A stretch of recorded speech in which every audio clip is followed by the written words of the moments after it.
किसी के भी मन की बातें जानने के लिए 3 तरीके होते हैं, लेकिन इन तीनों तरीकों को समझना अति आवश्यक है।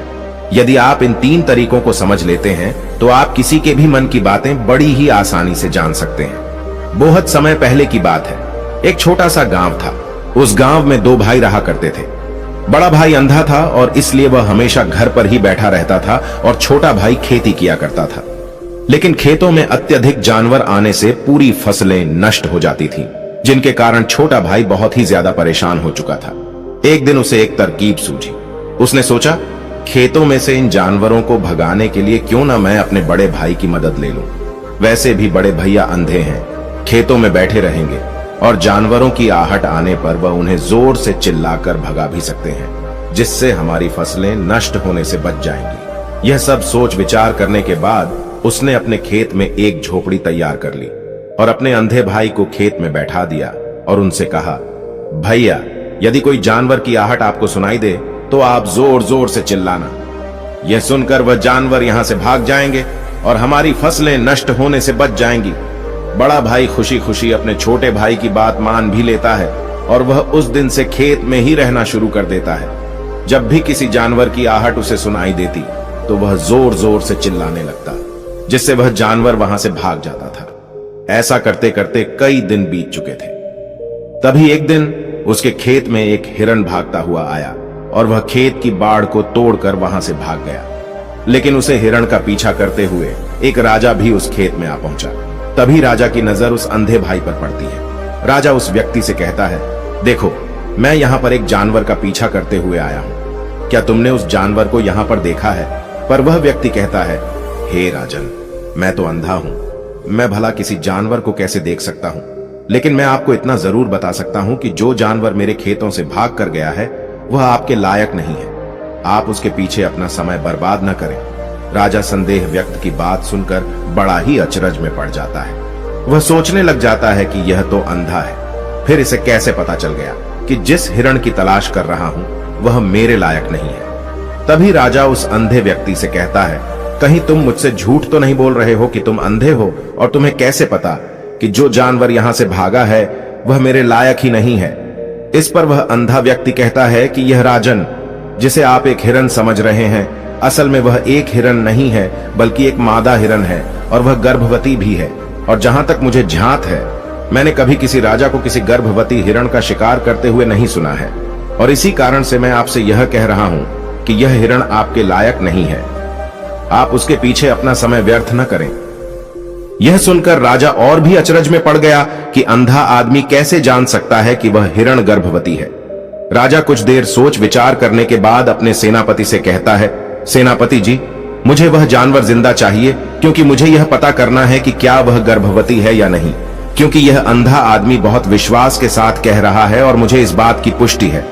यदि वह हिरणी हुई और गर्भवती भी हुई तो वह हमारे शिकार के लायक नहीं है, क्योंकि हम तो एक हिरण का पीछा कर रहे थे।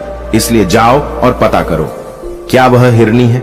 सेनापति राजा से आज्ञा लेकर आगे की ओर चला गया और कुछ देर बाद जब वह वापस लौटा तो वह राजा से कहता है, हे राजन, इस अंधे आदमी ने आपसे जो भी बातें कही थी वह बिल्कुल सही थी। वह एक हिरणी ही है और वह गर्भवती भी है। यह सुनकर राजा आश्चर्यचकित हो गया। वह सोचने लगा कि एक अंधा आदमी जो कभी देख नहीं सकता वह यह कैसे जान सकता है, आखिर इसे कैसे पता चल गया। ऐसे कई सारे प्रश्न राजा के मन में उमड़ने लगे। अब राजा ने ठान लिया था कि मुझे इस बात की तह तक पहुंचना है कि आखिर यह अंदाज में कैसे जानता है कि वह जानवर गर्भवती है। यह सोचकर राजा उस अंधे आदमी के पास जाता है और उस अंधे आदमी से कहता है, देखो, मैं यह तो नहीं जानता कि तुम सचमुच में अंधे हो या नहीं, लेकिन मैं तुमसे एक बात जानने आया हूं। क्या तुम मेरे प्रश्न का सही सही जवाब दोगे? इस पर वह अंधा व्यक्ति कहता है, हे राजन, आप जो कुछ भी पूछना चाहते हैं आप पूछ सकते हैं, मैं आपको बिल्कुल सच सच जवाब दूंगा। इस पर राजा कहता है, देखो, एक तो तुम कहते हो कि तुम अंधे हो और दूसरी तरफ तुमने यह बता दिया कि जिस जानवर का पीछा कर रहा हूं वह एक हिरणी है और वह गर्भवती भी है। तुम्हें कैसे पता चल गया? तुम्हारे खेत में तो और भी जानवर आते होंगे, और भी तो जानवर यहां से गुजरते होंगे, फिर तुमने यह कैसे अंदाजा लगाया? तभी वह अंधा व्यक्ति राजा से कहता है, हे राजन, आप जिसका पीछा कर रहे थे वह जब मेरे खेत में आई तो उसकी रफ्तार और उसके भागने की आहट से मुझे यह एहसास हो चुका था कि वह एक हिरणी है और मेरे खेत की जो बाड़ है, जो जानवरों को रोकने के लिए खेत के चारों तरफ बनी है, वह बहुत छोटी है, उसकी ऊंचाई ज्यादा नहीं है, लेकिन वह जानवर इस बात को तोड़कर भागे। और यदि वह इस बात को छलांग लगाकर पार करने का प्रयास करती तो इससे उसके बच्चे को खतरा हो जाता, और इसी बात से मैंने यह पता लगा लिया कि वह गर्भवती है। इस पर राजा के मन में एक और प्रश्न उठा।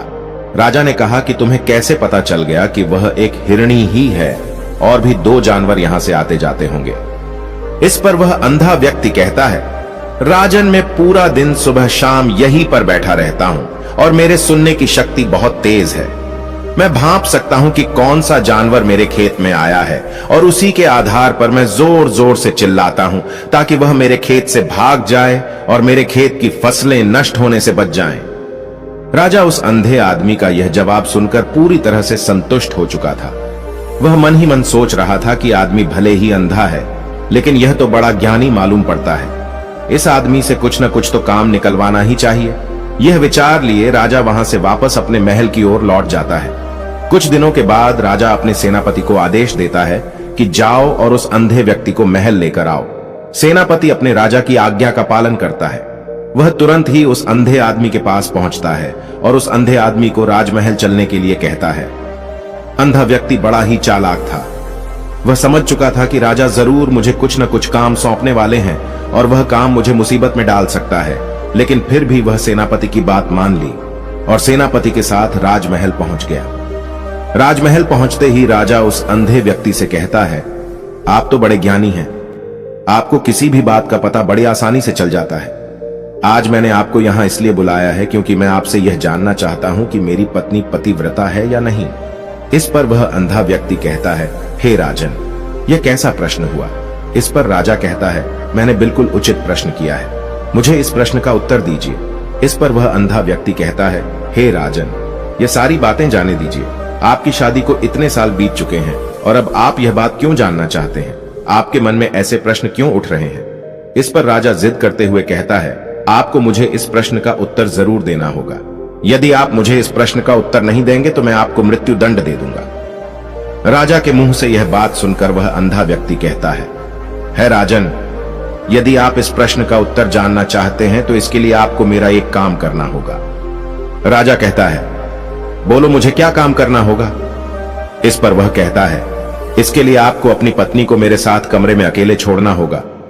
उस अंधे व्यक्ति की यह बात सुनकर राजा पहले तो क्रोधित हो जाता है, लेकिन फिर कुछ सोच विचार करने के बाद वह उस अंधे व्यक्ति की बात मान लेता है और अपने सेनापति को आदेश देता है, सेनापति जी, इस व्यक्ति को और मेरी पत्नी को एक कमरे में कुछ देर के लिए अकेला छोड़ दें। सेनापति बिल्कुल वैसा ही करता है।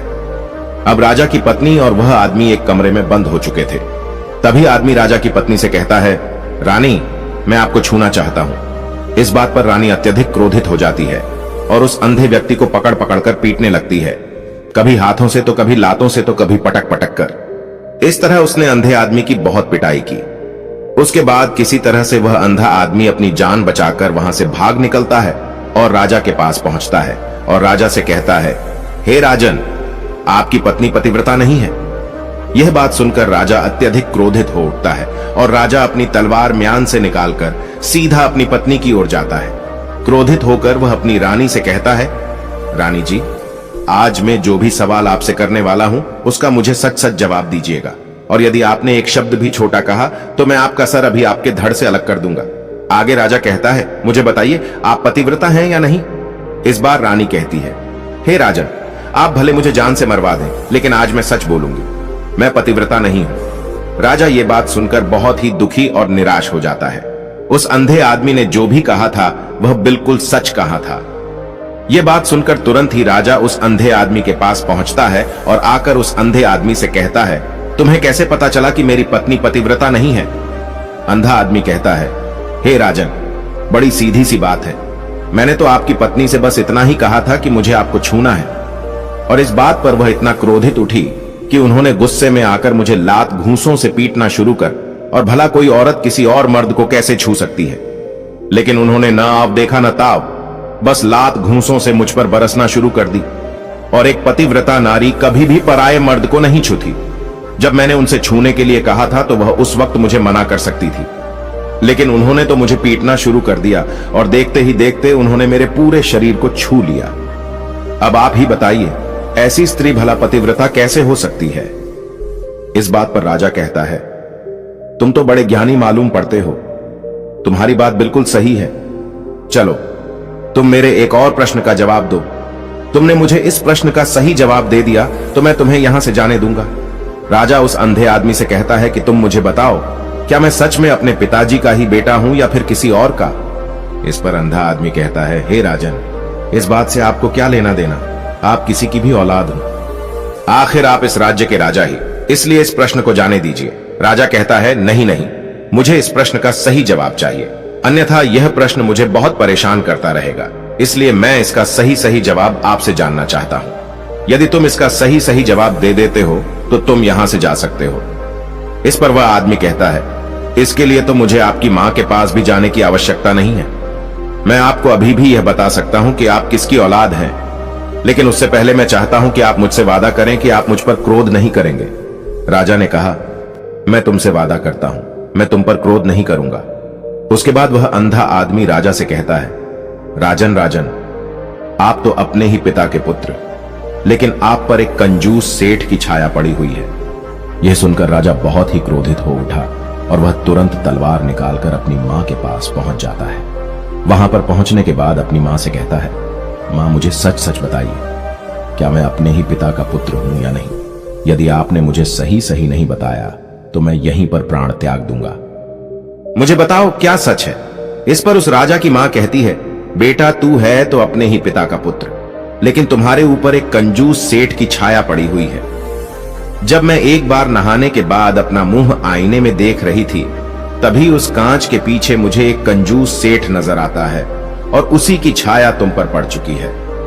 यह सुनते ही राजा और भी ज्यादा अचरज में पड़ जाता है और वह तुरंत दौड़ा दौड़ा वापस उस अंधे आदमी के पास पहुंचता है और उस अंधे आदमी से कहता है, तुम्हें कैसे पता चला कि मुझ पर एक कंजूस सेठ की छाया पड़ी हुई है?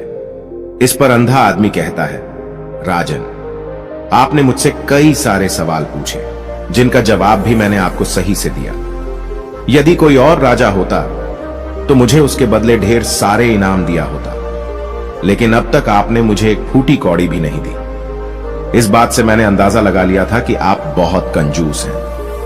यह बात सुनकर राजा जोर जोर से हंसने लगा और कहता है कि आप जो भी मांगे तो मैं आपको अवश्य दूंगा, लेकिन मुझे यह बात बताओ कि तुम्हें कैसे पता चल जाता है कि कौन सी बात सही है और कौन सी बात गलत? तुम किसी की बात का इतना सटीक और सही जवाब कैसे दे पाते हो?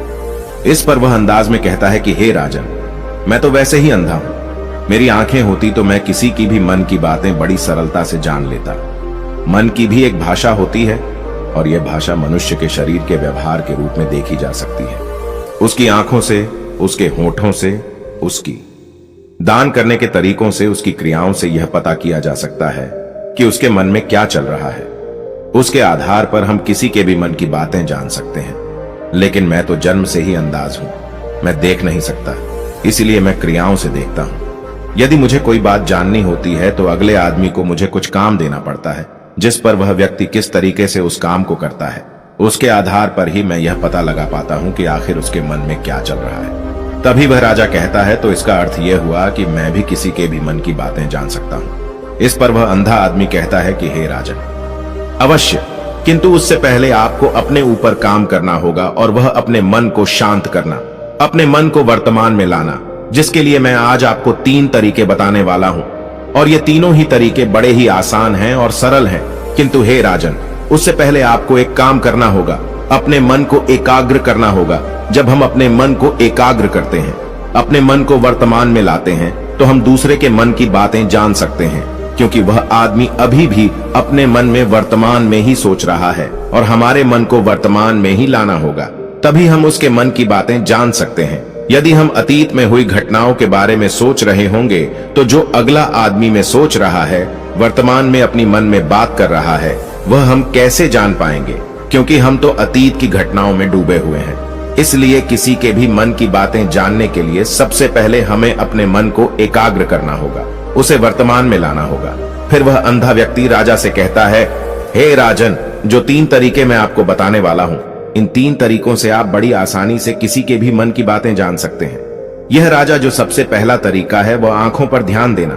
किसी व्यक्ति से बात करते हुए उसकी आंखों में देखना, उसकी आंखों पर ध्यान देना ज्यादा जरूरी है, क्योंकि आंखें बोलती नहीं और बहुत कुछ कह जाती हैं। यदि हम किसी व्यक्ति की आंखों को, इशारों को समझना सीख जाएं, तो हम यह जान पाएंगे कि व्यक्ति के दिमाग में क्या चल रहा है, वह क्या सोच रहा है और अभी वह क्या करने वाला है। मेरे पास आंखें नहीं हैं, लेकिन मैंने अपने गुरु से यह विद्या सीखी है, क्योंकि बहुत साल पहले मेरे पास आंखें थीं और मैं उस वक्त लोगों के मन की बातें केवल आंखों में ही देखकर जान लेता था। इसलिए यदि आप भी दूसरों की बातें जानना चाहते हैं तो आपको भी उनकी आंखों पर गौर करना होगा, जैसे कि वह कब और कहां किधर देख रहे हैं। वह आंखों को इधर उधर घुमा रहे हैं या फिर उसकी आंखें खुश नजर आ रही हैं, और फिर आंखों में कहीं निराशा तो नहीं है, जैसा कि एक चोर होता है। उसकी आंखों में जब हम देखते हैं तो हमें यह पता चलता है कि अगला आदमी ने कोई गलती की है। ठीक उसी प्रकार जब हम किसी चालाक व्यक्ति की आंखों में देखते हैं तो आपको पता चलेगा कि उसकी आंखों में चालाकी होती है। यह एक बहुत ही सीधा और आसान तरीका होता है। यदि आपको यह पता लगाना है कि सामने वाला व्यक्ति आपसे झूठ कह रहा है या फिर सच कह रहा है, तो आपको उसकी आंखों में ध्यान देना अति आवश्यक होता है। यदि आपसे बात करते वह व्यक्ति अपनी आंखें इधर उधर घुमा रहा है या ऊपर नीचे, इधर उधर दाएं बाएं रहा है, तो इसका अर्थ यह हुआ कि वह इस बात से निकलने का कोई रास्ता ढूंढ रहा है, वह कोई झूठ बना रहा है। यदि सामने वाला व्यक्ति आपसे झूठ कहने का प्रयास कर रहा है तो वह आपसे नजर नहीं मिला पाएगा। ठीक उसी प्रकार दूसरे तरीके में हम चेहरे को पढ़ना सीखते हैं, क्योंकि चेहरे के हाव भाव होते हैं जिससे हम मन की बातें बड़ी आसानी से समझ सकते हैं, और इन्हें भी समझना बहुत जरूरी है। कभी कभी कोई व्यक्ति अपने चेहरे से, अपने हाव भाव से बहुत कुछ अलग अलग व्यवहार करता है। यदि आप किसी व्यक्ति के चेहरे में गौर करेंगे तो आप आसानी से समझ पाएंगे कि व्यक्ति निराश है या बहुत उदास है, या फिर वह बहुत खुश है, या फिर उसे कोई बड़ा दुख है तो अपने अंदर क्या महसूस कर रहा है।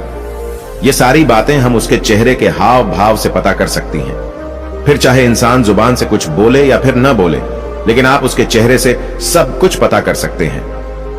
आगे अंधा व्यक्ति राजा से तीसरा तरीका बताते हुए कहता है कि हाथों के शरीर का व्यवहार, मन की बात समझने के लिए हमें हाथ के इशारे और शरीर के व्यवहार को समझना बहुत ही आवश्यक है। कोई व्यक्ति जब भी बात करता है, जो आपने देखा होगा कि वो अपने हाथों को हिलाता है, अपने हाथों से इशारा करता रहता है।